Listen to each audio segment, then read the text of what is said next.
কি খবর আজিজ, কেমন আছো? আলহামদুলিল্লাহ ভাই, ভালো আছি। আপনি ভালো আছেন? আলহামদুলিল্লাহ ভালো আছি। খুব সুন্দর সুন্দর বকনা আমাদের পিছনে দাঁড়িয়ে আছে। ব্যবসা বাণিজ্য কেমন যাচ্ছে আগে বলো? আলহামদুলিল্লাহ মোটামুটি ভালো যাচ্ছে। ঈদে কি করলা? ঈদে সেল হচ্ছে। ঈদের পরে সেল কেমন? ঈদের পরেও সেল মাশাআল্লাহ ভালোই। যারা নিচ্ছে তাদের রিঅ্যাকশন কেমন বা তাদের মানে রিটার্ন কেমন? আমার রেগুলার কাস্টমারই বেশি, আমার নতুন কাস্টমার খুবই কম। যারা আমার কাছ থেকে বকনা নেয় রেগুলারলি তাদেরকে আমি দেয়া শেষ করতে পারি না, কারণ এক একজনের এক এক রকম চাহিদা থাকে। যেমন কারো চাহিদা হচ্ছে রেডি বকনা, কারো যাতে প্রেগনেন্ট, ছোট, মাঝারি, এই লেভেলের। আর আমার এখানে যারা নতুন উদ্যোক্তা তারা আসলে জাত সম্পর্কে এতটা বোঝে না, আইডিয়া নাই, কম। সাদা কালো হলেই তারা মনে করে যে সব ফ্রিজিয়ান, সব মানের বাচ্চা বোধ একই। ওই কারণে আমি তাদেরকে একটু কম টানি বেশি, কারণ হচ্ছে আমার এখানে কম দামি কোনো বাচ্চা নেই। 50,000 টাকা, 40,000 টাকা তারা এরকম বড় বড় বাচ্চা নেই, 70,000 টাকা দিয়ে বড় বড় বাচ্চা নেই। ওই বাচ্চাগুলো আমি সেল দিতে পারি না, কারণ আমার এখান থেকে বাচ্চা নেওয়ার পরে যদি ওই খামারে লস হয় অথবা ওই রকম ভাবে ফিডব্যাক না পায়, সেক্ষেত্রে তো তার গরু পালার দরকার নেই। সে এর সাথে ভালো ভালো একটা চাকরি করতে পারবে।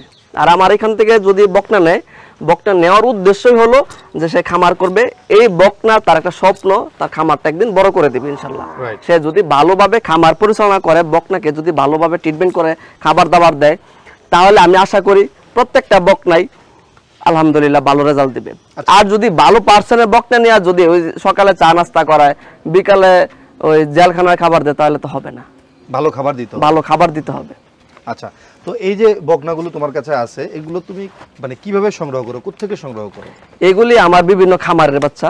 আচ্ছা, আমরা যেখান থেকে সংগ্রহ করি, বিভিন্ন খামার থেকে সংগ্রহ করি, বিভিন্ন অঞ্চল থেকে সংগ্রহ করি। আমরা যখন সংগ্রহে নামি তখন এমনও দিন যায় 2-3 দিন আমি ফ্রি ঘুরে আসি। বকনা আমার ওই রকম মিলে না।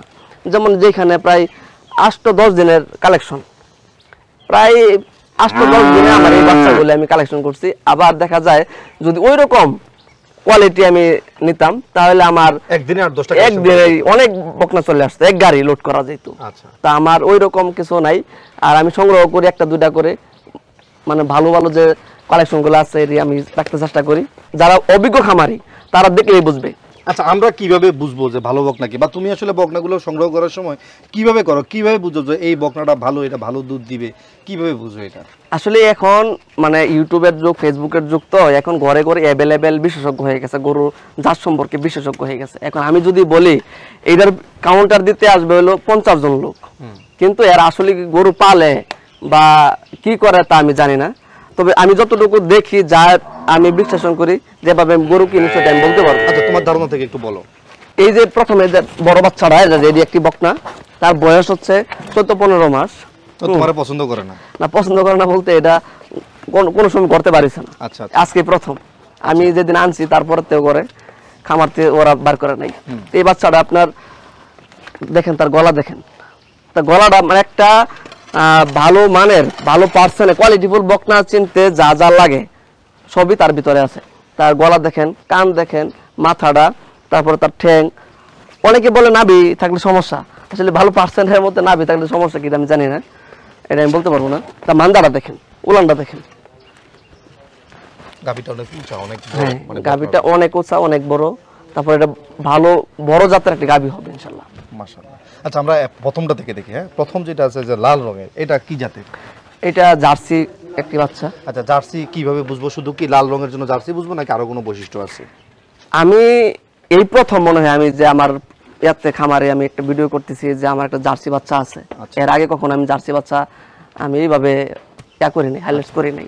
এই যে বাচ্চাটা দেখেন, মাথাটা দেখেন, এই যে দেখেন, মানে একটা গর্ত আছে মাথাটা। জার্সির মাথাটা একটু খাটো থাকবে, মাঝখানে একটু গর্ত থাকবে, কত সুন্দর একটা শেপ, প্রশস্ত থাকবে। হ্যাঁ, কত সুন্দর একটা শেপ।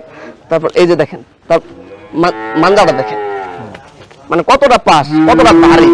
আচ্ছা, হ্যাঁ, মান্দাটা কতটা ভারী আর গলাটা কতটা চিপা, মানে এটা যে কত বড় একটা গরু হবে তার স্ট্রাকচারে কিন্তু বোঝা যায়। তার বয়স কিন্তু জার্সি গাবি অ্যাকচুয়ালি খুব বেশি বড় হয় না, কিন্তু দুধ খুব ভালো দেয়। হ্যাঁ, দুধের জন্য ভালো, এগুলোর অসুখ বিসুখ কম হয়। দেশি গাবির মতো প্রতি বছর বাছুর দেয় একটা করে।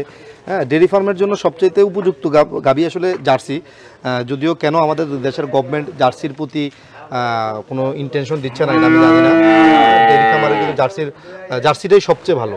হ্যাঁ, এদের দেশি গাবির মতো কোনো অসুখ বিসুখ হয় না, প্রতি বছর একটা করে বাছুর দিবে, এবং দুধের ওইটা খুব ভালো, 20-22 কেজি 25 কেজি পর্যন্ত এরা দুধ দিয়ে থাকে। তারপরে দুধের ফ্যাটটাও অনেক ভালো, দুধের ফ্যাট আমাদের দেশি গাবির মতো আর কি, একটু মানে গাঢ় দুধ হয়, মিষ্টি দুধ হয়। আচ্ছা তুমি আমাকে বলো এটার বয়স কত? 7 মাস বয়স। 7 মাস বয়স, মাশাআল্লাহ। এটার দাম কত আস্কিং প্রাইস? আস্কিং প্রাইস হচ্ছে 85,000 টাকা। 85,000 টাকা। হ্যাঁ, এখানে কথা বলার সুযোগ আছে, কথা বলার সুযোগ আছে, সামান্য পরিমাণ কথা বলার সুযোগ আছে। আচ্ছা এর পরেরটা একটু আমরা দেখি। এটি হচ্ছে একটি ফ্রিজিয়ান জাতের বকনা, তার বয়স 8-9 মাস।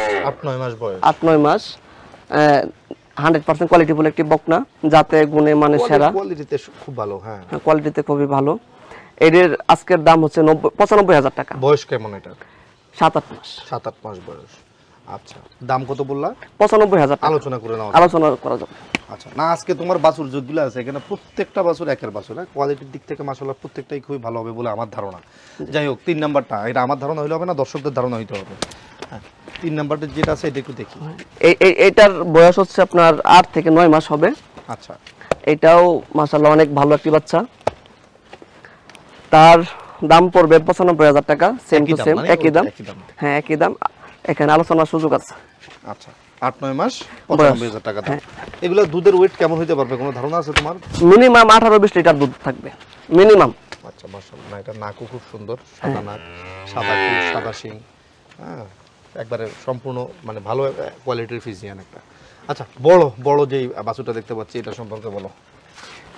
এইটা হচ্ছে ভাই 14-15 মাস বয়স, রেডি একটি বকনা। আচ্ছা রেডি বকনা। রেডি বকনা বলতে কি বুঝতে? এটা 15-20 দিন অথবা 1 মাসের মধ্যে এসে হিটে চলে আসবে। আচ্ছা এবং গাবিটা অনেক বড় হবে। আচ্ছা অনেক বড় হবে। এটা মিনিমাম 22-23টা দুধ দিব প্রথম বিয়ানি, আমি আশা করতেছি আর কি। আচ্ছা এটার দাম কত? এটার দাম হচ্ছে 1,30,000 টাকা চাওয়া দাম। 1,30,000 টাকা চাওয়া দাম। আচ্ছা এইটাকে মনে হয় বীজ দেওয়া হয়েছে না? হ্যাঁ এটা আমার কাছে মনে হচ্ছে বীজটা কনসেপ্টও করছে, দেখি একটু লাল ব্লাড আসছে মনে হচ্ছে। হ্যাঁ হ্যাঁ হ্যাঁ বীজ কনসেপ্ট করার মানে সম্ভাবনাই বেশি। হ্যাঁ বলো এটা সম্পর্কে বলো। এইটাও মাশাআল্লাহ খুব সুন্দর একটি বাচ্চা, যাতে গুণে মান অনেক ভালো, কিন্তু অনেকে কালো নিতে চায় না, যারা কালো পছন্দ করে। না না, কালো গরু দুধ বেশি দেয়। হ্যাঁ কালো গরু যারা চিনে জানে তাদের জন্য এটা, আর যারা চিনে না জানে না নতুন তাদের জন্য সাদা। আচ্ছা আর কালো তাদের জন্য যারা চিনে। এটা বীজ দেওয়া হয়েছে 2 মাস, এখনো চেকে আসে নাই। আচ্ছা 100% একটি বীজ দেওয়া হয়েছে। বীজ দেওয়া হয়েছে এর কোনো ডকুমেন্ট আছে তোমার? হ্যাঁ আমার কাছে ডকুমেন্ট আছে, কার্ড আছে। এটা হচ্ছে ডকুমেন্ট। আমি একটু আমার ক্যামেরা সহকারীকে রিকোয়েস্ট করব কাছে আসার জন্য। আচ্ছা এটা হচ্ছে আমেরিকান ডেইরি থেকে ইনসেমিনেশন করা হয়েছে না? জি। আচ্ছা এই যে আসমা এগ্রো ফার্ম, মানে তোমার এখানে তুমি বীজ দিছো না, আমি পরে চেক করাইছি আর কি। আচ্ছা ও তুমি চেক করাইছো? হ্যাঁ আমি চেক করাইছি। আচ্ছা ওকে, এটা ডকুমেন্ট আছে। মানে আগে যে ছিল, মানে আমার যে কাগজটা দিছিল এটা কিন্তু আমেরিকারই, কিন্তু ওটা ছিঁড়ে ফেলছে। আচ্ছা হ্যাঁ পরে আমি এটা আবার করছি, আবার চেক করে নিছো? মানে এখনো তো চেকে আসে নাই, মাত্র 2 মাস হয়েছে, কিন্তু আমি পরে আবার এটা রিকভারি করে নিছি আর কি। মানে বুঝতে পারছি ওই কাগজটা ছিঁড়া ছিল, ওই ছিঁড়া কাগজটা তুমি আবার এখানে লিখে নিছো, তাই তো? বুঝতে পারছি। আচ্ছা তো আমরা মোটামুটি সবগুলা বাছুরি দেখলাম। এটার দাম কত চাইছো? এটার দাম 1,30,000 টাকা। 1,30,000 টাকা দাম বেশি না? আলোচনা সাপেক্ষে নিতে পারবে, আলোচনা করা যাবে, তাই তো? ভালো জিনিসের ভাই একটু ভালো দামই হয়। ভালো জিনিসের ভালো দাম হয়। দর্শক আসলে এখানে যে দামগুলো বলা হয়েছে এগুলো কোনোটাই বাটা প্রাইস না, মানে ফিক্সড প্রাইস না। আপনারা এখানে দামাদামি করে নিতে পারবেন। আপনাদের যেই দাম মনে হবে উপযুক্ত দাম সেটা বলবেন, সেই দামে যদি তার হয় সে দিবে, আর যদি না হয় আপনার সাথে একটু নেগোশিয়েট করে ভাই আরও কিছু দেন, আপনি আরও কিছু দিতে পারলেন, কেনাবেচা গরু কেনাবেচা একটু নেগোশিয়েট হবেই, ঠিক আছে? তা আপনারা এইভাবে দামাদামি করে নিতে পারবেন। আমার কাছে যেটা মনে হয় সেটা হচ্ছে প্রত্যেকটা গরুই যাতে মানে এখানে ভালো হবে, তারপরেও আপনি আপনার জিনিস দেখে শুনে বুঝে নেবেন। তবে বাছুর চেনার যে বৈশিষ্ট্যগুলো আছে সেই বৈশিষ্ট্যগুলো যদি আপনি খেয়াল করেন তাহলে দেখবেন যে একটা মানে বকনা এভাবে পা ফাঁকা করে দাঁড়াবে নিচের দিকে, মানে এখানে বড় একটা উলান হওয়ার জায়গা রেখে সে দাঁড়ানোর চেষ্টা করবে। হ্যাঁ তার লেজটা এই যে হাঁটু পর্যন্ত থাকবে, তারপরে লেজের গোড়াটা এখান থেকে উপরের দিকে উঠে আসবে। হ্যাঁ গলায় কোনো কম্বল থাকবে না। এই যে দেখেন পিঠটা একদম সোজা থাকবে, সরু থাকবে, কানগুলো ছোট ছোট থাকবে, কপালটা প্রশস্ত থাকবে, দেখেন নাক সাদা, খুর সাদা, ঠিক আছে? তো ভালো বকনার যে বৈশিষ্ট্যগুলো সবগুলোই এখানে আছে।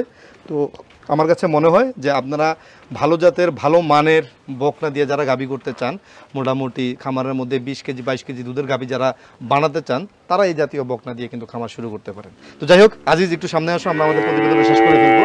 শেষ করার আগে আমাদের দর্শকদের উদ্দেশ্যে কিছু বলার থাকে বলে ফেলো। আসলে যারা নতুন উদ্যোক্তা তারা সবসময় চিন্তা করবেন যে ভালো মানের, বেশি না 10টা লাগবে না, 2টা বকনা দিয়ে শুরু করবেন, ইনশাল্লাহ আপনার ভালো ফিডব্যাক আসবে। আর যদি মানে অল্প টাকা দিয়ে বেশি খুঁজেন তাহলে আপনার ওই রকম ফিডব্যাক আসবে না।